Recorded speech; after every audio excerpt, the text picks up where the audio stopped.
Dr. Arthur Kennedy, you've also followed our trajectory. You've lived longer than most of us. You've been there, done that. You're with the ruling administration. Why do you think we keep falling into this hole with the IMF? And when President Mahama said sometime in during his tenure, it had to be the last, around 2017, it had to be the last of IMF forays. But here we are again, back, even before that time. What is your take? What is your reflection? Yeah, good morning to your eminent panel and to my fellow Ghanaians. I think that most of the points that have been made are on point. First, our problem is expenditures versus revenue. The truth of the matter is, as others have pointed out, we don't raise enough revenue from taxes. And I think that our governments have discovered that it is easier to just borrow and spend than to tax and spend, because when you tax people, they ask questions. And when you go and borrow, it is really easy money and posterity will pay it. So we don't worry about it. I think at the root of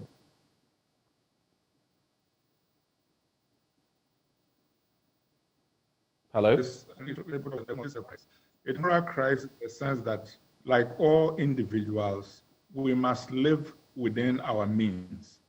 When we say we must live within our means, it means that we should control government expenditure. That's the first thing we don't do. The size of our government is too bloated. We should not be having the size of government we have given our limited resources. We should live humbly. That is from our president to all our ministers. But more to the point, even when we borrow, our spending decisions are not made soundly.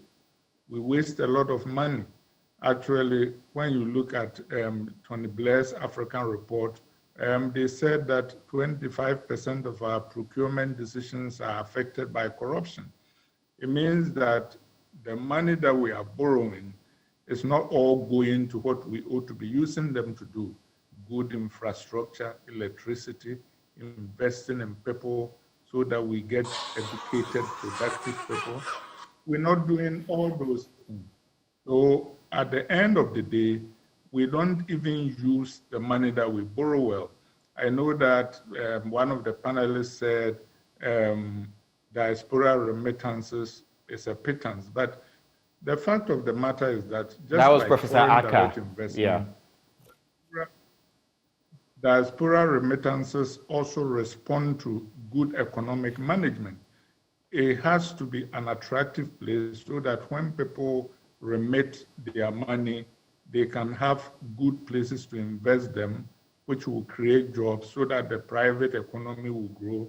As one of the panelists pointed out, when the economy is growing, then the debt to GDP ratio gets better. So basically, if you ask me to sum it up, it boils down to we ought to spend less. Our governments need to be more accountable and smaller. We need to make better spending decisions. There needs to be less corruption. There needs to be transparency. And when we talk about the lack of controls, it's not that we don't have laws. It is just that the laws are not being enforced. I think Parliament ought to be doing executive oversight. All these loans are approved by the People's Parliament. So if they are approving all these debts and we think the debts are too much, then obviously something is happening somewhere. For example, since the beginning of the Fourth Republic, almost every government has embarked on a public housing project. It goes on for some time, they get it to 80, 90%, then they abandon it. And the next government comes, it goes to look for new revenue, it builds a public housing project, it gets to a certain stage, then they abandon it. And of course, if you are doing public procurement and 25% of it is due to corruption, and we saw what happened with the director of the Public Procurement Authority. forming a company and looting the public resources. I think the problem we have, in addition to not collecting enough resources, is that a lot of the aid money really is directed into private pockets to enrich private individuals who are serving at their own behest instead of at the public interest. And if we want to do something, we need to tackle that. And we also need to broaden the tax base so that more people will pay taxes, so we raise more domestic revenue. And one of the things that one of the panelists says that is true is that we need to make sure that all these people investing in mining and other sectors don't just come here, invest and repatriate their profits. We need to find a way of keeping more of their profits here. And we need to, of course, open up spaces like tourism so that more people from outside will come here, look at our history, look at our castles and others, and spend money. Even Canada, former Canadian Prime Minister Jean Chrétien said that in terms of return on investment, tourism is one of the best areas that one can look at. And we need to stop boneheaded policies like a national cathedral when we are broke. That is a symbol of irresponsible government, if ever there was one.